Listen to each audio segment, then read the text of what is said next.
जय श्री राम। परम प्रिय बंधु भगिनी, इस वीडियो में राष्ट्रीय स्वयंसेवक संघ की कार्यकारिणी में एक पद होता सदस्य। अब कहीं भी जब सदस्य कहा जाता तो लोग ये मानते कि पदाधिकारियों से ये पद गौण हुआ, लेकिन इससे भिन्न हमारे राष्ट्रीय स्वयंसेवक संघ में ये जो सदस्य का पद है यह किसी भी दृष्टि से कम महत्व का नहीं है, गौण नहीं है। तो इसको आप समझ लें। हमारे यहाँ जो अखिल भारतीय कार्यकारी मंडल है या कहीं भी है तो उसमें कार्यकारी मंडल के लिए बाहर जो शब्द प्रयोग होता है वो अखिल भारतीय कार्यकारिणी, लेकिन यहाँ अखिल भारतीय कार्यकारी मंडल कहा जाता, इसको अखिल भारतीय कार्यकारिणी ही समझे। तो इसमें अनेक पद हैं, उन पदों की रचना ठीक वैसे है जो बाहर की समितियां होती, उसमें अध्यक्ष की जगह हमारे यहाँ पूज्य सरसंघ चालक जी हैं, उनके सहयोगी में कोई नहीं होते, वो अकेला पद रहता है। इसी प्रकार से जो महामंत्री या कार्यवाहक इस रूप में हम जान सकते हैं।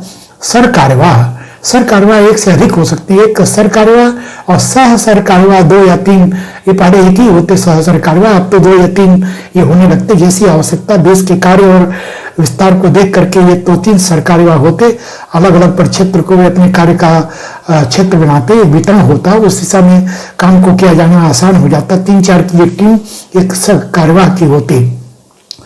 बाकी सारे पद तो इस कार्यकारी मंडल में भी होते, कुछ एक पदों की रचना अतिरिक्त भी हुई, लेकिन कह सकते हैं कि ये जो सदस्य नाम है ये सदस्य इसमें कहीं गौर नहीं होते कि बस केवल पद देने के लिए ऐसे सदस्य जोड़ लिया। हमारे यहाँ जो बड़े बड़े पदों पर रह करके जब वहां अपने कार्यकाल को पूरा कर लेते हैं तो भी वे मार्गदर्शन करने के लिए सदस्य होते हैं।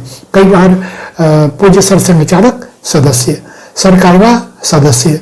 तो इस रूप में बड़े पदों पर रहे या हमारे कोई वरिष्ठ क्षेत्र प्रचारक हैं, कोई बड़े कार्यकर्ता हैं, वे भी इस साधारण सभा के सदस्य होते, उनका भी कार्यकारी मंडल में बड़ा नाम होता। वे अखिल भारतीय अधिकारी की तरह से प्रवास करते, उनका देश भर में संघ कार्य के लिए एक बड़ा उपयोगी उनका होना एक अस्तित्व कारक होता।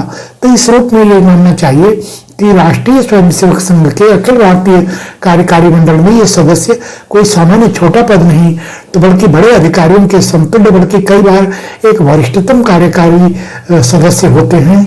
इस रूप में इस पद को जानना चाहिए और वे किसी भी अखिल भारतीय अधिकारी की तरह से और पूरे देश में एक अखिल भारतीय अधिकारी के स्तर से और देश में संघ कार्य को आगे बढ़ाने में अपना योगदान देते हैं। यह चर्चा छोटी किंतु एक आवश्यक चर्चा थी, इसको मैं किया। यदि चर्चा अच्छी लगी तो वीडियो को लाइक कर चैनल को सब्सक्राइब करें। जय श्री राम।